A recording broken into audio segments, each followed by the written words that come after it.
Modi cabinet ने एक देश एक चुनाव यानी कि वन नेशन वन इलेक्शन के प्रस्ताव को मंजूरी दे दी है। अब देश की 543 लोकसभा सीट और सभी राज्यों की कुल 4130 विधानसभा सीटों पर एक साथ चुनाव कराने की राह खुल गई है। एक देश एक चुनाव पर पूर्व राष्ट्रपति रामनाथ कोविंद की अध्यक्षता में गठित कमेटी की रिपोर्ट के बाद प्रस्ताव को कैबिनेट ने मंजूरी दी है। इससे एक दिन पहले केंद्रीय गृह मंत्री अमित शाह ने कहा था कि देश में वन नेशन वन इलेक्शन हर हाल में 2029 से पहले लागू होगा। इसके एक दिन बाद ही एक देश एक चुनाव के प्रस्ताव को मोदी कैबिनेट से मंजूरी मिलने के क्या मायने हैं? देश में अभी लोकसभा चुनाव और विधानसभा चुनाव अलग अलग समय पर होते हैं। 2029 में देश की सभी 543 लोकसभा सीटों और सभी राज्यों व केंद्र शासित प्रदेशों की कुल 4130 विधानसभा सीटों पर एक साथ चुनाव होंगे। वोटर सांसद और विधायक चुनने के लिए एक ही दिन एक ही समय पर अपना वोट डाल सकेंगे। यह कॉन्सेप्ट भारत के लिए नया नहीं है।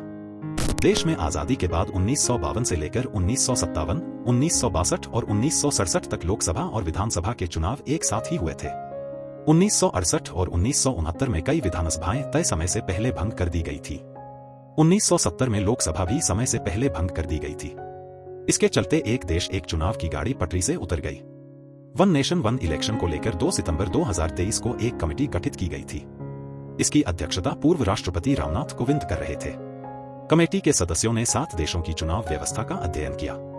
स्टेक होल्डर्स एक्सपर्ट्स से चर्चा और रिसर्च के बाद 191 दिन में 18,626 पन्नों की एक रिपोर्ट तैयार की गई। कमेटी ने यह रिपोर्ट 14 मार्च को राष्ट्रपति द्रौपदी मुर्मू को सौंपी।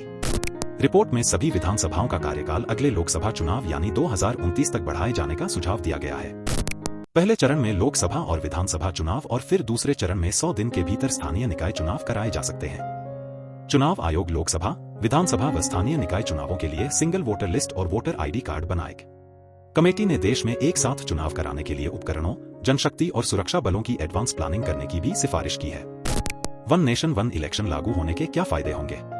चुनाव खर्च में कटौती। देश में बार बार चुनाव कराने पर लॉजिस्टिक्स, सुरक्षा और जनशक्ति समेत कई चीजों पर बहुत पैसा खर्च होता है। इस साल हुए लोकसभा चुनाव में अनुमानित कुल खर्च करीब 1,35,000 करोड़ रुपए तक हुआ है, जो कि 2019 के लोकसभा चुनाव की तुलना में बहुत अधिक है। 2019 में 60,000 करोड़ रुपए खर्च हुए थे। अगर राज्यवार विधानसभा व स्थानीय चुनाव का खर्च भी जोड़ा जाए तो अंदाजा लगाइए कि ये खर्च कितना होगा। ऐसे में वन नेशन वन इलेक्शन लागू होने पर चुनाव खर्च कम होगा। प्रशासनिक कार्यक्षमता में वृद्धि होगी। चुनाव के दौरान आचार संहिता लागू होने से नीति निर्माण और विकास कार्यों में रुकावट आती है। अगर 5 साल में सिर्फ एक बार आचार संहिता लागू होगी तो स्वाभाविक है कि प्रशासनिक कार्यों में तेजी आएगी। देश में हर 6 माह चुनाव होने पर प्रशासनिक मशीनरी और सुरक्षा बलों पर अत्यधिक दबाव पड़ता है। एक साथ चुनाव कराने से संसाधनों का बेहतर उपयोग हो सकता है। बार बार चुनाव लोक लुभावन नीतियों को बढ़ावा देते हैं। एक साथ चुनाव लंबी अवधि की नीति योजना और सतत विकास पर ध्यान केंद्रित करने में मददगार साबित होंगे। एक साथ चुनाव होने से मतदाता एक ही समय में कई वोट डाल सकते हैं, जिससे मतदाता भागीदारी में वृद्धि हो सकती है। विपक्षी दल जैसे कांग्रेस, तृणमूल कांग्रेस, बसपा और सपा इसका विरोध करते हुए इसे असंवैधानिक और लोकतंत्र विरोधी करार देते आ रहे हैं। इतना ही नहीं, क्षेत्रीय दलों को डर है कि अगर लोकसभा और विधानसभा चुनाव एक साथ होंगे तो राष्ट्रीय मुद्दे प्रमुख हो जाएंगे और वे स्थानीय मुद्दों को प्रभावी ढंग से उठा नहीं पाएंगे। साल 2015 में IDFC की ओर से जारी एक रिपोर्ट के मुताबिक लोकसभा और विधानसभा चुनाव एक साथ होने पर 77% संभावना इस बात की होती है कि मतदाता राज्य और केंद्र में एक ही पार्टी को चुनते हैं, जबकि अलग अलग चुनाव होने पर केंद्र और राज्य में एक ही पार्टी को चुनने की संभावना घटकर 61% हो जाती है। देश में अभी 543 लोकसभा सीटों के लिए चुनाव होता है।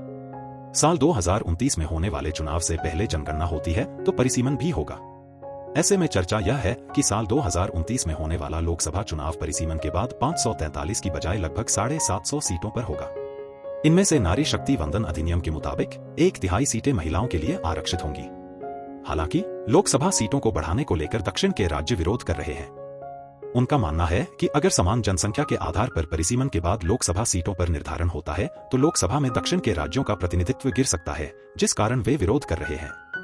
बता दें कि उत्तर भारत के राज्यों की तुलना में दक्षिण भारत के राज्यों में जनसंख्या की बढ़ोतरी कम हुई है। वन नेशन वन इलेक्शन दक्षिण अफ्रीका, स्वीडन, बेल्जियम, जर्मनी और फिलीपींस में लागू है। उम्मीद है आपको वीडियो पसंद आया होगा। चैनल को लाइक और सब्सक्राइब अवश्य करें।